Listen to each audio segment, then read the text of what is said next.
আপনি কি জানেন কোরআন নিয়ে কোন ফেরেশতা পৃথিবীতে এসেছিল? জানেন ফেরেশতার নাম কি বলেন তো? জিবরিল আলাইহিস সালাম। একটু খেয়াল করে শুনেন, কান দুটো খরগোশের কানের মতো খাড়া করে আমার দিকে তাকান। সাইয়েদনা জিবরিল কোরআন নিয়ে এসেছেন, ফলে উনি হয়েছেন শ্রেষ্ঠ ফেরেশতা। বিশ্ব নবীর উপর কোরআন নাজিল হয়েছে, তাই তিনি হয়েছেন শ্রেষ্ঠ নবী। রমাদানে কোরআন নাজিল হয়েছে, তাই রমাদান হয়েছে শ্রেষ্ঠ মাস। কদরের রাতে কোরআন নাজিল হয়েছে, তাই কদর হয়েছে শ্রেষ্ঠ রাত। আমরাও যদি কোরআনের সাথে সম্পর্ক বাড়াই, আমাদের মর্যাদাও এরকম, আমাদেরকেও শ্রেষ্ঠ মানুষ বানায় দিবে কে? এজন্য কোরআনের সাথে সম্পর্ক বাড়াইতে রাজি আছেন তো? যারাই কোরআনের সাথে সম্পর্ক বাড়ায়, এদের মর্যাদা বাড়ায় দেয় কে? দেখবেন আমাদের হাফেজে কোরআন, তারা ইন্টারন্যাশনাল কোরআন কম্পিটিশনে যে গোটা বিশ্বকে পেছনে ফেলে প্রথম পুরস্কার নিয়ে আসে। এত ছোট ছোট বাচ্চা, ও সমাজ বোঝে না, রাজনীতি বোঝে না, টাকা পয়সা বোঝে না, কিচ্ছু বোঝে না, কিন্তু গোটা বিশ্বে ওকে সম্মানের চেয়ারে আসীন করেছে কে? এই কোরআনের সাথে লাগলে আল্লাহ তাআলা সম্মান বাড়িয়ে দেয়। আমার প্রিয় ভাইয়েরা, আসুন আমরা আলোচনার শুরুতেই শপথ নেই যে আসন্ন রমাদানে আমরা কোরআনের সাথে নিজেদের সম্পর্ককে মজবুত করব ইনশাআল্লাহ। সবাই বলুন ইনশাআল্লাহ। শাবান মাস আসলে, রজব মাস আসলে সাহাবারা কি করতেন? আসুন আমরা দেখি কিভাবে তারা রমাদানকে ওয়েলকাম জানাতেন।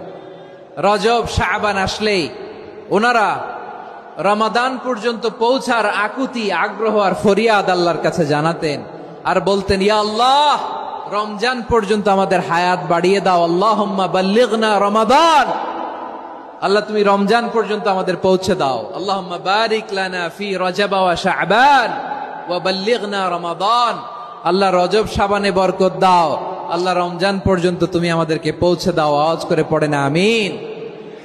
আমার প্রিয় চাঁপাইনবাবগঞ্জের ভাইরা, গত বছর অনেকের সাথে আমরা একসাথে রমাদান কাটিয়েছি, তাদের অনেকে দুনিয়াতে এখন বেঁচে নাই, এরকম আছে না নাই?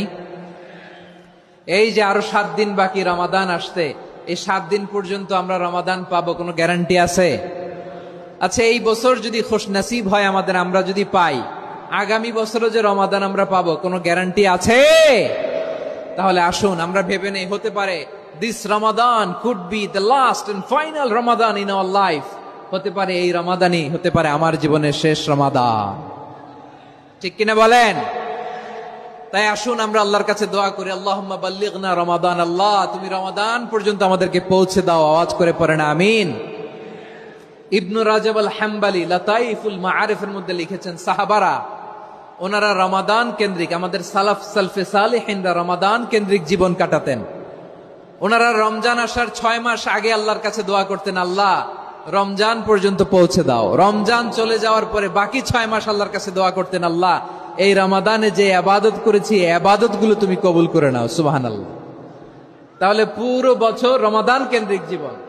রমজান আসার আগে 6 মাস দোয়া করতো, আল্লাহ আমরা যেন রমজান পাই। রমজান চলে যাওয়ার পরে বাকি 6 মাস বলতো, আল্লাহ রমজানে যে ইবাদত করেছি এগুলো তুমি কবুল করে নাও। সুবহানাল্লাহ। আবার এই শাবান মাসে আল্লাহর হাবিব সাল্লাল্লাহু আলাইহি ওয়াসাল্লাম সবচেয়ে বেশি রোজা রাখতেন। কানা ইয়াসুমু শাবানা কুল্লাহ, সবচেয়ে বেশি রোজা রাখতেন শাবান মাসে। ওয়া কানা ইয়াসুমু শাবানা ইল্লা কলিলা, শাবানের অল্প কয়েকদিন ছাড়া পুরো শাবানটাই বিশ্বনবী রোজা রাখতেন। সুবহানাল্লাহ পড়েন। এই শাবানে আপনারা রোজা রাখছেন তো? রাখছেন? আল্লাহ তুমি কবুল করো। আমরা সবাই পড়ি আমিন। মাইকের সাউন্ডটা একটু উইক মনে হচ্ছে, একটু স্ট্রং করতে হবে সামান্য। মাইক অপারেটর যিনি আছেন একটু স্ট্রং করবেন, আমার শাউট করে কথা বলা লাগতেছে, একটু স্ট্রং করবেন মেহেরবানি করে। মাইকের সাউন্ডটা একটু স্ট্রং করবেন। প্রিয় ভাইয়েরা, এই শাবান শেষে আমাদের মধ্যে আগমন করবে রমাদান, এবং এই রমাদানুল মুবারক আল্লাহ তাআলা আমাদের জন্য সিয়াম ফরজ করেছেন। কি ফরজ করেছেন? তিনি সূরাতুল বাকারার 183 নম্বর আয়াতে ইরশাদ করছেন, রাব্বুল আলামিন বলেন, ইয়া আইয়ুহাল্লাযীনা আমানু কুতিবা আলাইকুমুস সিয়ামু কামা কুতিবা আলাল্লাযীনা মিন ক্বাবলিকুম লাআল্লাকুম তাত্তাকুন। আল্লাহ বলেন, ও বিশ্বাসীরা শোনো শোনো, তোমাদের জন্য সিয়ামকে ফরজ করা হয়েছে, ঠিক যেমন ভাবে তোমাদের পূর্ববর্তী উম্মতদের উপরও সিয়ামকে ফরজ করা হয়েছিল। লাআল্লাকুম তাত্তাকুন, যাতে করে তোমরা সবাই মুত্তাকি হতে পারো। সুবহানাল্লাহ বলেন। যাতে করে তোমরা আল্লাহ সচেতন হতে পারো। তাহলে সিয়ামকে, এই সামনে যে রমাদান আসতেছে আমার প্রিয় ভাইয়েরা, এই পুরো রমাদান ব্যাপী সিয়াম সাধন করা, সিয়াম পালন করাকে আমাদের জন্য ফরজ করে দিয়েছে কে? রমাদানের রোজা রাখার নফল নাকি? রমাদানে সিয়াম পালন করা কি নফল? সুন্নাত। তাহলে কি ফরজ? আওয়াজ করে বলেন, রমাদানের রোজা রাখা কি ফরজ? এটা শুধু আমাদের উপরই ফরজ না, আমাদের আগে যত জাতিগোষ্ঠী এই পৃথিবীতে এসছে সবার উপরে সিয়াম পালনকে ফরজ করেছে কে? সবার উপরে আল্লাহ তাআলা সিয়াম পালনকে ফরজ করেছিলেন। তবে ধরনটা ভিন্ন ছিল, এক এক জাতিগোষ্ঠীর জন্য এক এক ধরনের ছিল। আমাদের জন্য সিয়াম ফরজ টানা 1 মাস 30 দিন বা 29 দিন। কোন কোন উম্মতের উপর 30 দিন না, মাত্র 3টা রোজা ফরজ ছিল। কয়টা? আওয়াজ করে বলেন। আপনাদের কি মনোযোগ আছে না গেছে? মনোযোগ আছে? তাকবীর পড়েন তো, লিল্লাহে তাকবীর। আমাদের 1 মাস সিয়াম ফরজ।